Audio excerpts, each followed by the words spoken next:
तो बच्चों हम लोग आज पेयर ऑफ स्ट्रेट लाइन को आगे बढ़ाएंगे।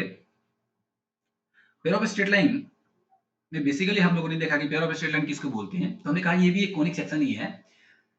एक कोन को अलग अलग कंडीशंस में जब उसको किसी प्लेन से हम लोग इंटरसेक्ट करते हैं, जो जो लाइन ऑफ इंटरसेक्शन आता है, जो सेक्शन आता है, वो चार तरीके के हो जाते हैं। कभी कभी वो इलिप्स बन जाता है, कभी कभी वो पैराबोला बन जाता है। डिफरेंट कंडीशंस पे अगर हम लोग इंटरसेक्ट करें, डिफरेंट डायरेक्शंस पे अगर इंटरसेक्ट करें हम लोग, कभी कभी वो हाइपरबोला बन जाता है, कभी कभी पेयर ऑफ स्ट्रेट लाइन बन जाता है। Pair of straight line means दो स्ट्रेट लाइन का combination, nothing else. Pair of straight line में सिंपल जैसे नाम है, दो स्ट्रेट लाइन का कॉम्बिनेशन। अब जैसे किसी एक सिंगल लाइन को हम कोऑर्डिनेट ज्योमेट्री में अलजेब्रिक फॉर्म में यानी इक्वेशंस के फॉर्म में रिप्रेजेंट करते थे और हम कह रहे थे कोई भी linear equation that is x plus by plus c will be equal to 0, ये एक स्ट्रेट लाइन को रिप्रेजेंट करेगा। तो अगर एक पेयर ऑफ स्ट्रेट लाइन की बात करें तो इस पूरे पेयर ऑफ स्ट्रेट लाइन को यानी दोनों स्ट्रेट लाइन को कौन सा इक्वेशन रिप्रेजेंट करेगा? लेकिन एक यूनिक इक्वेशन होना चाहिए जो इन दोनों ही स्ट्रेट लाइन को रिप्रेजेंट करता हुआ, इसी को हम लोग बोल रहे हैं कंबाइंड इक्वेशंस, है ना? कंबाइंड इक्वेशन, क्योंकि ये भी एक स्ट्रेट लाइन है तो इसका भी अपना इक्वेशन होगा और ये भी एक स्ट्रेट लाइन है, इसका भी एक इक्वेशन होगा। मान लीजिए इसका इक्वेशन u बराबर 0 है और इसका इक्वेशन v बराबर 0 है, जहां पे आप सब जानते हैं कि u एक लीनियर एक्सप्रेशन होगा that is x plus a1x plus b1y plus c1 और v भी वहां पे एक लीनियर एक्सप्रेशन होगा that is v equal to क्या हो जाएगा a2x plus b2y plus c2, है ना? तो u बराबर 0 एंड v बराबर 0 दो इक्वेशंस है, तो इनका कंबाइंड इक्वेशन यानी कि इस पेयर ऑफ स्ट्रेट दोनों को साथ यूनिकली कौन रिप्रेजेंट करेगा? तो हमने कहा u into v will be equal to 0. This equation will be representing the combined equation of this pair of two straight lines. और इसी के आधार पे हमने कुछ प्रॉब्लम्स करके आपको समझाने की कोशिश किया था और आज बात को आगे बढ़ाएंगे, है ना?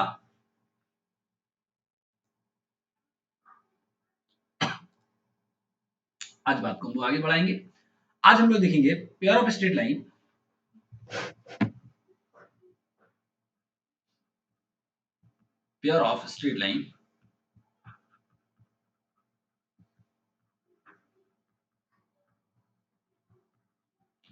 passing through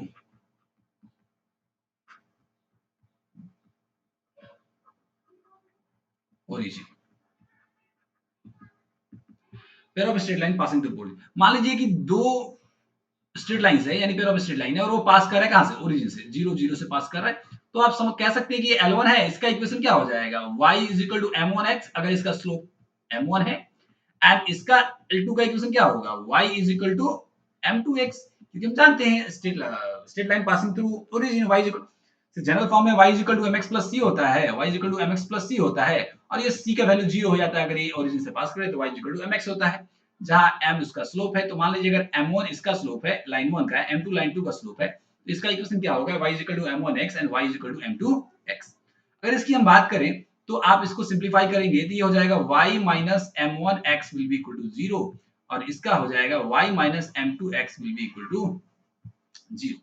अब इसका अगर कंबाइंड इक्वेशन की बात करें, कंबाइंड इक्वेशन की बात करें, कंबाइंड इक्वेशन की बात करें तो कंबाइंड इक्वेशन क्या हो जाएगा? आप देख लीजिए y m1x into y m2x will be equal to 0। इसको आप मल्टीप्लाई कीजिए तो क्या हो जाएगा? y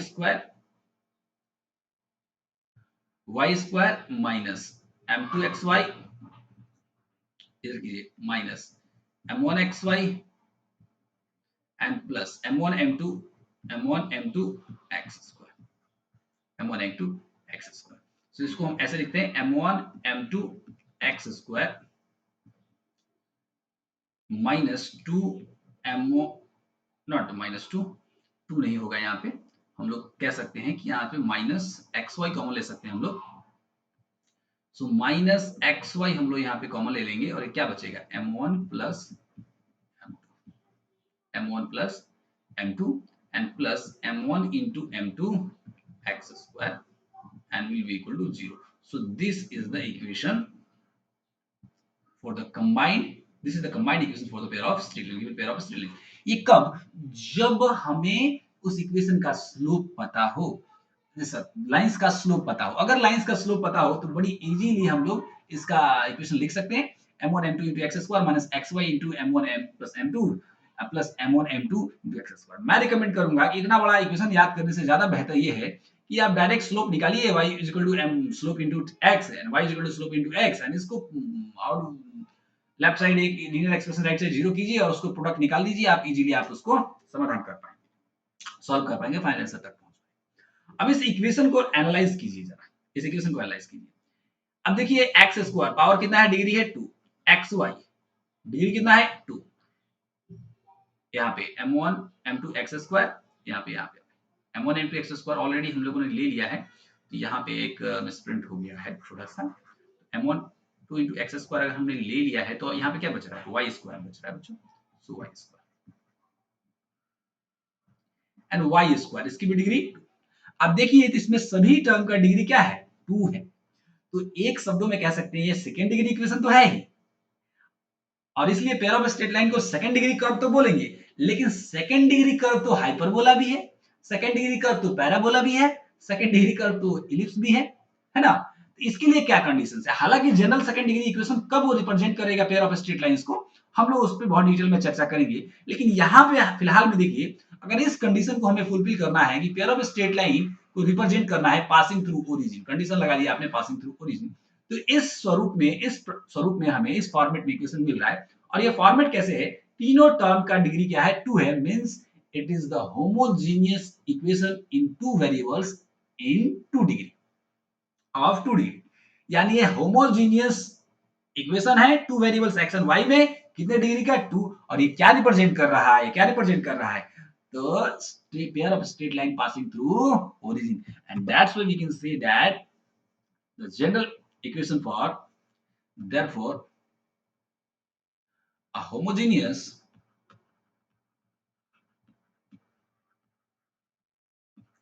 equation into variable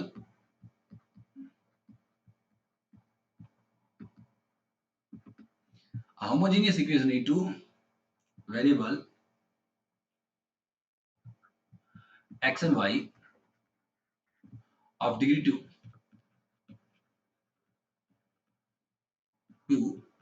will represent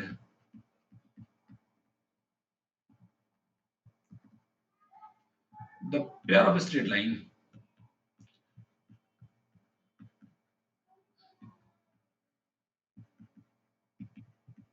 passing through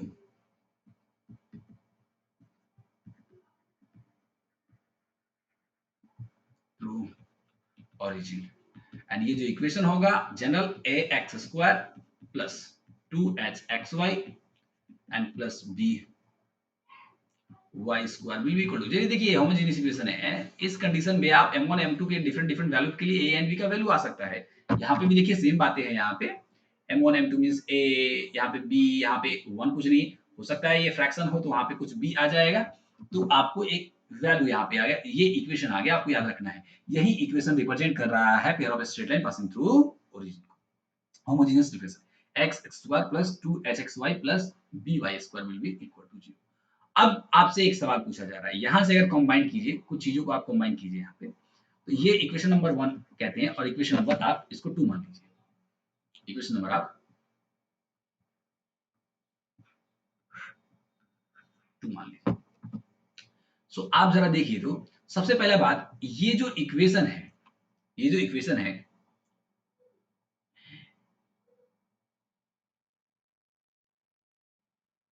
one from 1 and 2 की बातें हम लोग कर रहे हैं, यहाँ पे एक्स स्क्वायर का कोफिशिएंट क्या है जनरल इक्वेशन में a, और यहाँ पे एक्स स्क्वायर का कोफिशिएंट क्या है m1 m2, तो m1 m2 is equal to क्या हो जाएगा, m1 m2 क्या हो जाएगा a, है ना,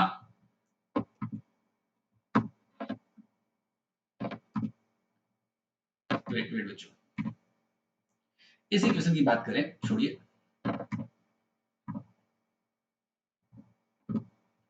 यहां पे चलिए उस कंपैरिजन को छोड़िए, बाद में करते हैं हम लोग, यहाँ पे एक सिंपल सा चीज देखिए काम कर रहे हैं, हम जरा स्टार्ट करें, ये एक पेयर ऑफ स्ट्रेट लाइन को रिप्रेजेंट कर रहा है, कौन कौन सा, तो साफ है क्या, y is equal to m1x होगा and y is equal to m2x होगा, जहां m1 और m2 क्या होगा, उन दो लाइन का स्लोप होगा, है कि नहीं, ये इक्वेशन नंबर स्ट्रेट लाइन 1 होगा और ये स्ट्रेट लाइन 2 होगा। अब सवाल ये है कि अगर ये इस फॉर्मेट में दिया है x square plus 2hxy plus by square, है ना, प्लस by स्क्वायर, देन आपको अगर मान लीजिए कि स्लोप निकालना हो तो स्लोप का इक्वेशन हो जाता है m is equal to minus h plus minus under root h square minus A b upon two upon two.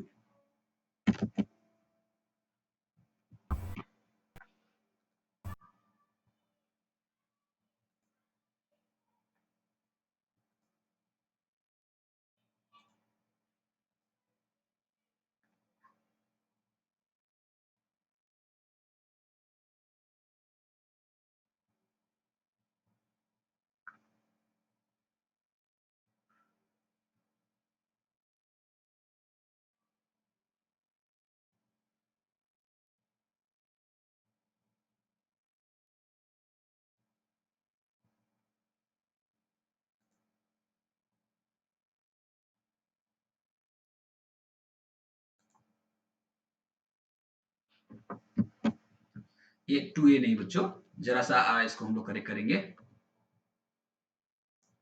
ये जो इक्वेशन हो जाएगा हमारा 2a ना होके ये b हो जाएगा, ये b हो जाएगा minus h plus minus h square minus ए बी अपन बी, यानी कि आप कह सकते हैं एक स्लोप का जो इक्वेशन हो जाएगा minus h plus under root h square minus A b and whole divided by b, एंड दूसरे स्लोप लाइन का स्लोप हो जाएगा minus h minus under root h square minus A b and whole divided by b। अब इस बात को समझना है, ये इस तरीके आप स्लोप निकाल सकते हैं। उसी प्रकार की आप कहेंगे तो सम ऑफ स्लोप्स की बातें कर सकते हैं, m1 प्लस m2 की बातें कर सकते हैं, प्रोडक्ट ऑफ स्लोप की बातें कर सकते हैं, m1 m2 की बातें कर सकते हैं। सम ऑफ स्लोप करेंगे तो minus two h upon b हो जाएगा, एंड प्रोडक्ट ऑफ स्लोप की बात करेंगे तो a अपॉन बी हो जाएगा। तो इस तरह आप ये भी बातें याद कर सकते हैं। उसी प्रकार आप नेचर ऑफ लाइंस की बातें कर सकते हैं, नेचर ऑफ लाइंस की बातें कर सकते हैं। सो नेचर ऑफ लाइंस कैसे होगा, अगर आप एच स्क्वायर माइनस ए बी निकालिए, क्योंकि देखिए यहाँ पे स्लोप के अंदर स्क्वायर रूट के अंदर क्या एच स्क्वायर माइनस ए बी है, तो एच स्क्वायर माइनस ए बी है, और ये अगर ग्रेटर देन जीरो है तो लाइंस होंगे, लाइंस आर टू लाइंस होंगे, lines are real and distinct होंगे। और एच स्क्वायर माइनस ए बी अगर जीरो है तो लाइंस तो होंगे, लाइंस आर रियल तो होंगे लेकिन कोइंसिडेंट होंगे, इक्वल होंगे, रियल एंड कोइंसिडेंट होंगे।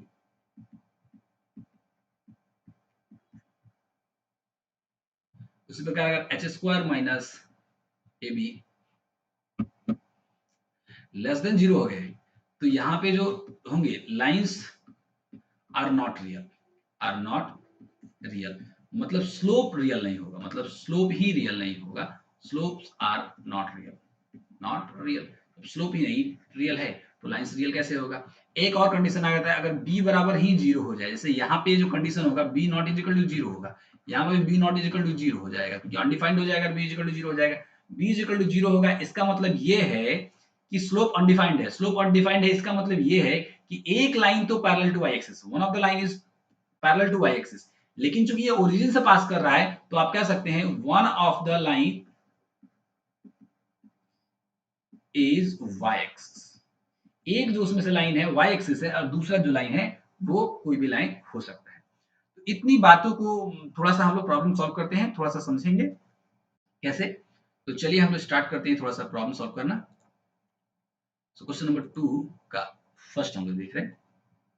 हमारे पास एक प्रॉब्लम है यहाँ पे, find the separate equations of the lines represented by the following equations. हमारे पास एक इक्वेशन दिया है 3y square plus 7xy will be equal to 0। इनका सेपरेट इक्वेशन लिखना है पेयर ऑफ स्ट्रेट लाइन, मतलब ये सेकंड डिग्री इक्वेशन है और होमोजेनियस भी है। देखिए 3y स्क्वायर है प्लस 7xy है, सेकंड डिग्री भी है और होमोजेनियस भी है। इसका मतलब ये है ये pair of straight line passing through origin का कंबाइंड इक्वेशन है। अब कह रहा है कि पेयर ऑफ स्ट्रेट लाइन में दो स्ट्रेट लाइन है तो उन दो स्ट्रेट लाइन का सेपरेट इक्वेशन लिखिए। ये कोई बड़ी बात नहीं है, नॉर्मल फैक्टराइजेशन करेंगे हम लोग, दो इक्वेशन मिल जाएगा। तो यहां से आप देख लीजिए, अगर हम लोग यहां से y कॉमन ले लेंगे तो क्या बच जाएगा यहाँ पे 3y plus 7x equal to 0। साफ कह सकते हैं एक बार y इज इक्वल टू 0 होगा एंड एक बार 3y plus 7x will be equal to 0 होगा। तो यही हो गया separate equations. Therefore separate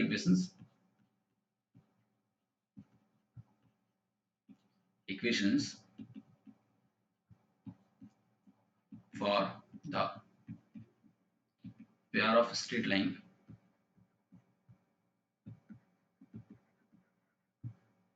are, पहला हो जाएगा y equal to 0 means x axis, and दूसरा हो जाएगा 3y plus 7x will equal to 0, nothing else. इस तरीके से सवाल पूछता है। फिर दूसरा प्रॉब्लम उठा के लेके आते हैं हम लोग, question number 5। So question number 2 का 5 देखते हैं हम लोग। यहाँ पे हमारे पास इक्वेशन दिया हुआ है 3x square minus 2 root 3xy minus 3y square will be equal to 0। अब यहाँ पे चीजें देखिए, यहाँ पे भी देखिए तो ये एक homogeneous equation in two variable x and y of degree 2 है। इसका मतलब ये है कि ये pair of straight line passing through origin represent कर रहा है, यानी दो स्ट्रेट लाइन है तो वही कह रहा है वो दोनों स्ट्रेट लाइन का सेपरेट इक्वेशन लिखा है, फैक्टराइजेशन करना है। इसमें फैक्टराइजेशन करने के लिए सिंपल जैसे क्वाड्रेटिक इक्वेशन का फैक्टराइजेशन करते हैं वैसे ही आप टेक्निक अपनाइएगा। ये स्क्वायर वाले टर्म को आप मल्टीप्लाई कीजिएगा, इसमें मल्टीप्लाई कीजिएगा तो ये 3 3 जा 9 माइनस 9। अब इस 2 रूट 3 को ऐसे एक्सप्रेस कीजिएगा कि प्रोडक्ट माइनस 9 आ जाए और सब माइनस 2 रूट 3 आ जाए, है कि नहीं? तो उसको तो फैक्टराइजेशन बहुत इजीली हो जाएगा। तो यहाँ पे 3x स्क्वायर, मैं इसको ऐसे कह रहा हूँ minus 3 root 3 xy and plus root 3 xy। आप देख लीजिए, आप चाहे तो कर सकते हैं। 3 इंटू 3 रूट 3 इंटू 3 3 3 3 जा 9 माइनस 9 हो गया, एंड सम कर देंगे तो माइनस 2 रूट 3 xy हो जाएगा। ये नॉर्मल जो क्वाड्रेटिक इक्वेशन का फैक्टराइजेशन करते हैं उसी टेक्निक को आप यहाँ पे कैरी ऑन कर सकते हैं। अब यहां से आप 3x कॉमन ले लीजिए, 3x कॉमन ले लेंगे क्या बचेगा, x बच जाएगा और माइनस रूट 3xy। फिर यहाँ पे इन दोनों में से रूट 3y कॉमन ले लीजिए, रूट 3y कॉमन ले लेंगे तो यहाँ पे क्या बच जाएगा, x बच जाएगा और माइनस यहाँ पे क्या बच जाएगा, रूट 3y बच जाएगा। This will be equal to 0। अब यहाँ से x माइनस रूट 3, यहाँ से तो x हम लोगों ने ऑलरेडी ले लिया है तो ये मिसप्रिंट हो गया, यहाँ से x ऑलरेडी हम लोगों ने ले लिया है तो x माइनस रूट 3y बाहर ले लेते हैं into 3x plus root 3y। यहाँ पे ये 3x यहाँ से 3x plus root 3y will be equal to 0। तो एक बात साफ हो गया यहाँ पे कि एक बार x माइनस रूट 3y क्या होगा, 0 होगा, और एक बार 3x प्लस रूट 3y ये क्या हो जाएगा, 0 हो जाएगा। ये नॉर्मल तरीका है, आप कह सकते हैं। दूसरे शब्दों में हम ये भी कह सकते हैं यहाँ पे कि एक बार जो इक्वेशन होगा यहाँ therefore the separate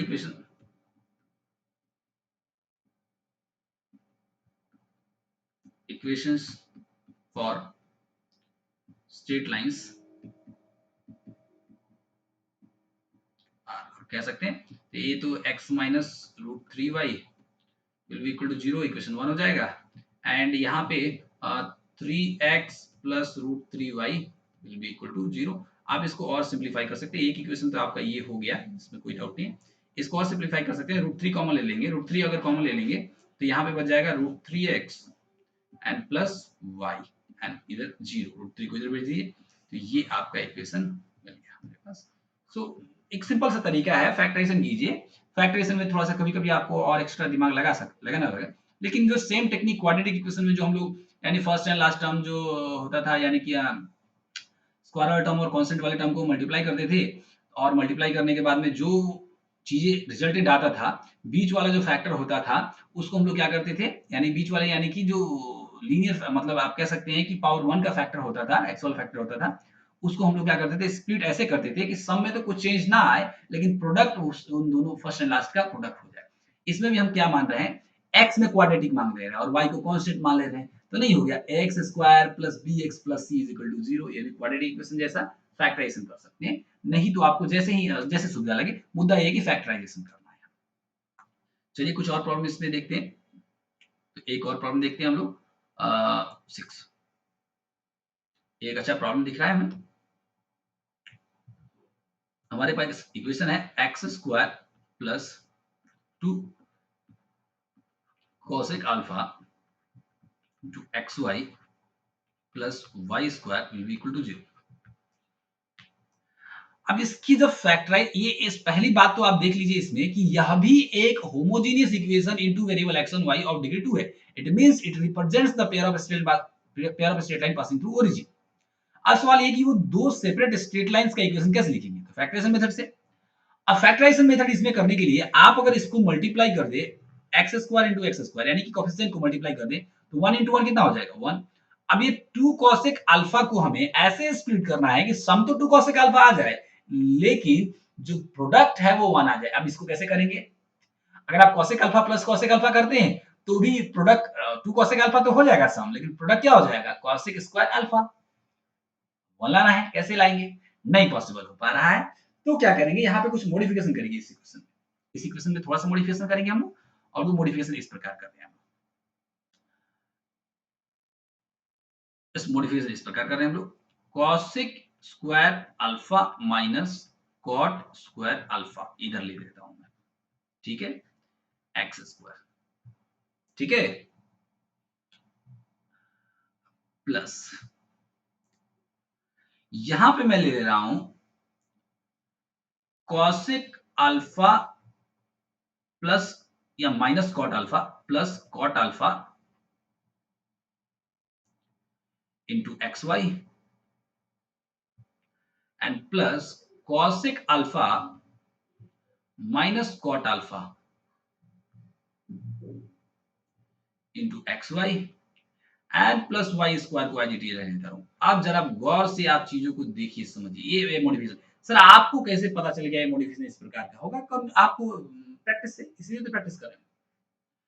आप जरा देखिए सबसे पहले इन दोनों को ऐड कीजिए। जब ऐड करेंगे एक्स वाई कॉमन ले लेते हैं cosec alpha plus cosec alpha 2 cosec alpha हो जाएगा, cot अल्फा कैंसिल हो जाएगा तो 2 cosec अल्फा xy तो मिल गया हमें। प्रोडक्ट निकालिए तो आप प्रोडक्ट निकालेंगे तो cosec alpha plus cot alpha into cosec alpha minus cot alpha a plus b into a minus b cosec square alpha minus cot square alpha.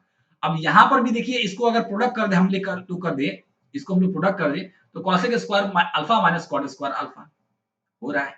अब सवाल ये सर ये cosec square alpha minus cot square alpha कहां से ला दी? अरे cosec square alpha minus cot square alpha तो एक standard trigonometric identity है जिसका वैल्यू 1 होता है और किसी भी चीज को 1 से मल्टीप्लाई किया जा सकता है क्योंकि 1 is multiplicative identity of the rational number system. तो इसलिए ये अरेंजमेंट जो है वो है। अब यहां से हम क्या कॉमन ले रहे हैं? अब इसमें से और इसमें से हम लोग कॉमन ले रहे हैं cosec alpha plus cot alpha into x, इसमें से और इसमें से कॉमन ले लें तो अब यहाँ पे क्या बचेगा? यहाँ पे देखिए ये a plus b into a square minus b square क्या होगा? a plus b into a minus b, तो a प्लस बी तो ले लिया तो यहाँ पे क्या बच जाएगा? a minus b. So cosec alpha minus cot alpha यहाँ पे आपका बच जाएगा और यहाँ पे एक x बच रहा है और यहाँ पे x ऑलरेडी हम लोगों ने ले लिया है तो क्या बच रहा है? y बच रहा है। फिर अगर हम लोग प्लस y करें तो प्लस y करेंगे तो यहाँ पे क्या बच जाएगा? यहाँ पे अब दोनों में से y कॉमन ले लेते हैं तो y कॉमन ले लेंगे तो फिर यहाँ पे क्या बच जाएगा? cosec alpha minus cot alpha तो है ही यहाँ पे इंटू एक्स तो है ही यहाँ पे और प्लस y बच जाएगा इक्वल टू 0। अब देख लीजिए दोनों में एक सिमिलर चीज है, वो कौन सा चीज है दोनों में से? तो यही ब्रैकेट के अंदर cosec alpha minus cot alpha into x and plus y, ये दोनों में कॉमन है और यहाँ पे क्या बच जा रहा है? तो यहाँ पे बच जा रहा है आपका cosec alpha plus cot alpha into x और यहाँ पे हो जाएगा plus y will be equal to 0, will be equal to 0। अब यहाँ पे आप देख लीजिए एक बार क्या होगा, एक बार आप कह सकते हैं कि cosec alpha minus cot alpha into x and plus y वाला फैक्टर 0 होगा और एक बार आप कहेंगे cosec alpha plus cot alpha cosec alpha plus cot alpha x plus y will be equal to 0 होगा, है ना। देयरफॉर आप कह सकते हैं देयरफॉर द सेपरेट इक्वेशन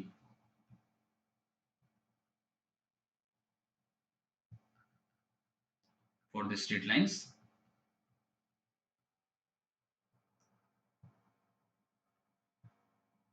ये हो जाएगा आपका एक तो वही है cosec cosec alpha plus cot alpha into x plus y बराबर 0 एंड दूसरा हो जाएगा आपका cosec अल्फा माइनस एक प्लस है और एक माइनस है cot alpha into x plus y बराबर 0. So these are the equations for the separate equations for the straight lines. ये बहुत ही इजी मेथड है बच्चों. एक और प्रॉब्लम अगर आप देखना चाहते हैं तो देख सकते हैं हम लोग यहाँ पे. जैसे यहाँ पे देख लीजिए, ये इक्वेशन दिया है हमारे पास x square plus 2xy tan alpha. Similar problem है ना. Minus y square will be equal to 0. Minus y square will be equal to 0. अब फिर से वही बात, यहाँ पे सेपरेट इक्वेशन निकालना है. ये एक होमोजेनियस इक्वेशन है in two variables x and y of degree 2 means it is representing the pair of straight line passing through origin. अब यही जो passing through origin जो pair of straight line यानी दो स्ट्रेट लाइन है, इनके separate equation हमें लिखने हैं. इनके सेपरेट इक्वेशन लिखने का तरीका वही है, फिर से फैक्टराइजेशन मेथड. फिर से अगर हम लोग करेंगे तो x square x y square ये -1 हो रहा है. अब ये tan अल्फा 2 tan अल्फा को ऐसे स्प्लिट करना है कि सम तो 2 tan अल्फा आ जाए लेकिन प्रोडक्ट -1 आ जाए. कैसे होगा? डायरेक्ट तो नहीं होगा जैसे पिछले केसेस में था. सिमिलर प्रॉब्लम है तो इसको थोड़ा सा हम लोग मॉडिफिकेशन कर सकते हैं यहाँ पे. तो मॉडिफिकेशन में क्या हो रहा है, पहले तो हम लोग यहाँ पे sec square alpha minus tan square alpha ले रहे हैं into x square and plus यहाँ पे हम लोग इस प्रकार कर रहे हैं sec alpha plus tan alpha into x y minus sec alpha minus tan alpha sec alpha minus tan alpha into x y and minus y square will be equal to 0. आप देख लीजिए यहाँ पे सम अगर करेंगे तो आप ये माइनस हो रहा है तो sec और sec कैंसिल हो जाएगा, tan और माइनस इंटू माइनस प्लस तो प्लस 2 tan अल्फा तो हो ही जा रहा है. और अगर प्रोडक्ट करेंगे तो क्या हो जाएगा, sec alpha plus tan alpha into minus sec alpha into तो minus sec square alpha minus tan square alpha. तो यहाँ पे वही बातें हो जाएगा, आप प्रोडक्ट इससे कर लीजिए, सेम चीजें आ रहा है.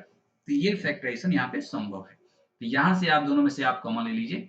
दोनों में से हम लोग क्या ले सकते हैं कॉमन, तो sec alpha plus tan alpha common ले सकते हैं यहाँ से इंटू x कॉमन ले लेंगे तो क्या बचेगा, यहाँ पे sec alpha plus tan alpha चला गया तो यहाँ पे बचा sec alpha minus tan alpha तो बचा ही आपका, और यहाँ पे x बच गया और यहाँ पे क्या बच जाएगा, सो प्लस y बच जाएगा. उसी प्रकार अगर यहाँ पे बातें कर रहे हैं तो यहाँ पे अगर माइनस y अगर हमने ले लिया तो भी क्या बच गया, यहाँ पे तो बच गया sec alpha minus tan alpha into x plus y, चूंकि दोनों में माइनस है विल बी इक्वल टू 0. अब यहां से आप सेपरेट इक्वेशंस निकाल सकते हैं sec alpha minus tan alpha into x plus y, ये तो दोनों में कॉमन है तो ये यहां से निकल जाएगा एंड इंटू हो जाएगा sec अल्फा बच जाएगा प्लस tan अल्फा बच जाएगा into x, sec alpha plus tan alpha into x बच जाएगा और यहाँ पे बच रहा है minus y will be equal to 0. और इसलिए कह सकते हैं देयरफॉर ये पहला फैक्टर इक्वेशन 0 होगा, sec alpha minus tan alpha into x plus y will be equal to 0. And दूसरा इक्वेशन हो जाएगा आपका sec alpha plus tan alpha into x minus y will be equal to 0. So these are the equations for these are the separate equations for two straight lines. तो इस प्रकार ये जो problem है सिंपल सा है बच्चों. हम लोगों ने देखा कि कैसे एक होमोजेनियस इक्वेशन जो है वो रिप्रेजेंट करता है pair of straight line passing through origin.